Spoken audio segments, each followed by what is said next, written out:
Update India TV, हर खबर सच्चाई की।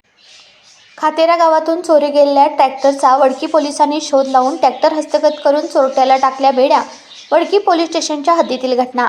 खातेरा येथील कुणाल भिकोजी पेंदोर राहणार खातेरा यांनी दिनांक 7 जुलै 2024 रोजी महिंद्रा कंपनीचे लाल रंगाचे ट्रॅक्टर क्रमांक MH29 बिल P 5734 हे ट्रॅक्टर गावातीलच अंगणवाडी समोर उभे केले असताना कुणीतरी अज्ञात इसमाने ते चोरून नेले। याबाबतची लेखी तक्रार वडकी पोलीस स्टेशनमध्ये गुन्हा दाखल केला होता। गुन्हा दाखल झालेल्या तारखेपासून वडकी पोलिसांनी वडकी स्टेशनच्या हद्दीतील बाहेर जाणाऱ्या सर्व रोडवर CCTV फुटेज, टोल नाके तपासले असता आजूबाजूला पोलीस स्टेशननी माहिती देऊनही ट्रॅक्टर मिळत नव्हता।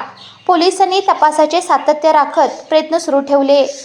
तपासाचाच एक भाग म्हणून पोलिसांनी तालुक्यातील वेगवेगळ्या ट्रॅक्टर चालक व त्यांची चौकशी करीत असताना मिळालेल्या माहितीनुसार चोरी झालेला ट्रॅक्टर हा एका अर्जदाराकडे असल्याची माहिती मिळताच पोलीस पथक रवाना होऊन आरोपी प्रसाद मारोत नेताम राहणार सावंगी पेरका तालुका राळेगाव येथे हा ट्रॅक्टर मिळून आल्यावर त्या सदर ट्रॅक्टरच्या कागदपत्राची मागणी केली असता त्याने उडवाउडवीची उत्तरे देऊन पोलिसांची दिशाभूल करण्याचा प्रयत्न केल्याने पोलिसांनी विश्वासात घेऊन विचारपूसांती त्याने सदर ट्रॅक्टर चोरी केल्याचे निष्पन्न झालेले आहे।